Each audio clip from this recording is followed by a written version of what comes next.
তারকা গল্প চ্যানেলে আপনাদের সবাইকে স্বাগতম। সম্প্রতি সোশ্যাল মিডিয়াতে একটি বিষয় নিয়ে বেশ আলোচনা চলছে, যে আমাদের সবার প্রিয় একজন অভিনেত্রীকে ঘিরে। হ্যাঁ, আমি কথা বলছি 90 দশকের সারা জাগানো নায়িকা শাবনূরকে নিয়ে। আপনারা হয়তো অনেকেই তার নতুন কিছু ভিডিও বা ছবি দেখেছেন, যেখানে তাকে দেখে রীতিমতো চমকে গেছেন।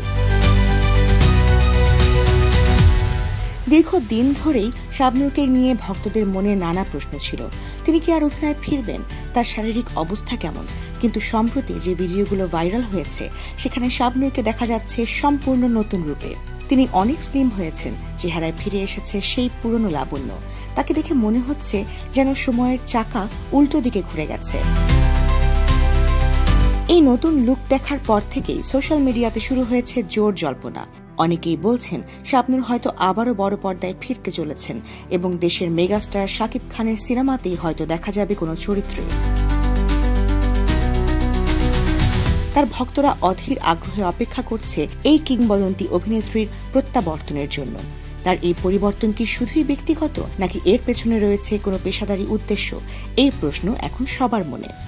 যারা শাবনূরকে এখনো চিনতে পারছেন না বা শাবনূর সম্পর্কে কম জানেন, তাদেরকে বলে দিই, শাবনূর ছিলেন ঢাকার সিনেমার একসময়ের রানী, মানে মহারানী বললেও বেশি বলা হবে না। তার অভিনয়, তার হাসি, তার উপস্থিতি সব মিলিয়ে তিনি ছিলেন অদ্বিতীয়া।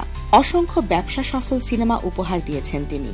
তার অভিনীত সিনেমাগুলো আজও দর্শকদের মনে গেঁথে আছে। শাবনূরের এই পরিবর্তন নিঃসন্দেহে ইতিবাচক। এটি প্রমাণ করে যে তিনি নিজের প্রতি যত্নশীল এবং হয়তো আবারও নিজেকে প্রস্তুত করছেন। তার এই নতুন আকর্ষণীয় লুক ভক্তদের মধ্যে নতুন করে আশার সঞ্চার করেছে। আমরা সবাই চাই তিনি আবার ক্যামেরার সামনে দাঁড়ান এবং তার অসাধারণ অভিনয় দিয়ে আমাদের মুগ্ধ করুন। আপনারা কি মনে করেন, শাবনূর কি সত্যিই কামব্যাক করবেন? তার নতুন লুক সম্পর্কে আপনার মতামত কি? কমেন্ট করে আমাদের জানান। শাবনূর অভিনীত আপনার প্রিয় সিনেমা কোনটি, তাও জানাতে ভুলবেন না কিন্তু। শাবনূর যদি সত্যিই ফিরে আসেন, তাহলে তা হবে ঢাকাই সিনেমার জন্য একটি দারুণ খবর। আমরা তারকা গল্প চ্যানেলের পক্ষ থেকে তার উজ্জ্বল ভবিষ্যৎ কামনা করি। আজকের ভিডিওটি ভালো লাগলে লাইক করুন, বন্ধুদের সাথে শেয়ার করুন এবং আমাদের চ্যানেলটি সাবস্ক্রাইব করে পাশে থাকুন। দেখা হবে পরের ভিডিওতে। ততক্ষণ পর্যন্ত ভালো থাকুন, সুস্থ থাকুন। আল্লাহ হাফেজ।